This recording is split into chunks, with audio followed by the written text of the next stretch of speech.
Meerel gi Mingsel na mayambu ikokno na taramna oksari mayangi mafamda kudol tamjena magidamak ngasi asengba thokhiba wari amakak puduna laksari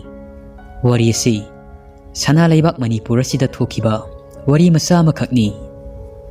mayamna channel asida true story thagatpa asida full support tawirakpasigidamak hainingai leitana thagatchari matung taana story kaya amasu thagatcharaki mayangi mafamda leirabasu aikhogi WhatsApp number description da hapliba sida thabirau ngasi mayangi mafamda khudol tamjagadariba wari asi thabirakliba mahaki mamingdi panbirakanu haiduna takpirai mahaki mausintuna aina mayangi mafamda lijaraklagi mayam puna taminasi wari asi 1990s ta thokhiba wari amakhakni haibadi 1990 gi series ta thokhiba wari ni aikhogi awang thangbada leiba khora amakhak lei mahaki nupi ado aigina edomcha ado mahaki wari ni edomcha asi lohongba kuira fauba masa amata poklamde ai pokpagi khoiri nafum adu fauba huraga makhoi kangka aduda phongki haina hainai edomcha sina aikhoi miyamni school halakpada makhoida pulap kauraga angang mayam asi hek sana halli aduga mahaksu aikhoina sanaba du yenglaga yam nungai sei angang mayam adu edomcha na yamna luna tausei edomcha si masagi government job amasu primary teacher amasu oirami masak matau phibam kusu yamna fajai waro biroi edomcha gi maming ado laifamju panjaroi gi edomcha do masa amatang yauzarabadi haiduna lighting gi thabak maibi kaya amasu tana jarambani kuthi yengba panji nasu hai madudi khuragi di masa nupa amaga nupi amaga pi aduga edomcha gi di masa amate laiti asi haiduna yengloba khuding itatatna hairami nonggi numit amada edomcha ado mahaki lona adu thaubada thaurga chatpada accident thoki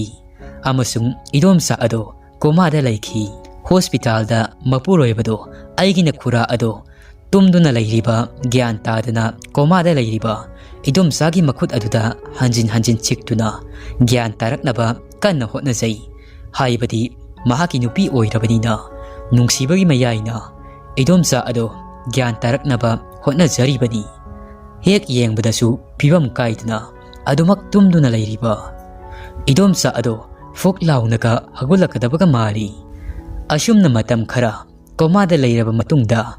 edomcha ado taibang pangi awa ana asi pomnamak thadoktuna mapugi manakta chatkhri edomcha leikhidraba numit aduda makhoigi imung asida yamna haw makol amaga loinana upu amatu bagi makol kaya amasu mayamna tarai sanglaga yengluba matamda karisu tawramdi asumna matam khara hawkhri makhoigi imung ado yamna tamnaba amadi haurakhi amaibi kaya kautuna laikhidrabi edomcha gi thawai mi ado wari sananaba kanna hotnakhi masigi thabak asi maitei londa mangdaba hainai laikhidraba edomcha gi atama ado santi oina bagidamak adubu laibak thibadi edomcha gi phiroi loidringaida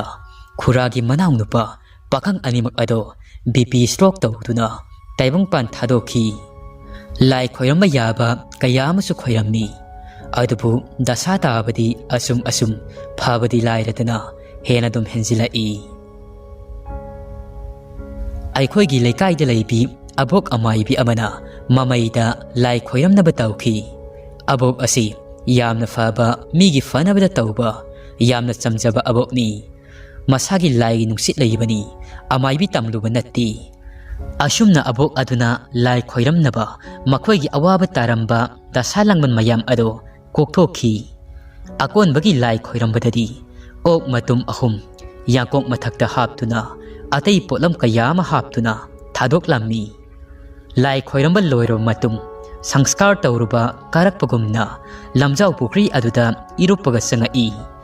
abok asina hairammi madudi khura hoigi yum masigi mathak asida lai mamit ahum panba ama leirammi lai asi abokna khoiramduna taibang mi singi mafamda ayetpa pidanaba haijakhibani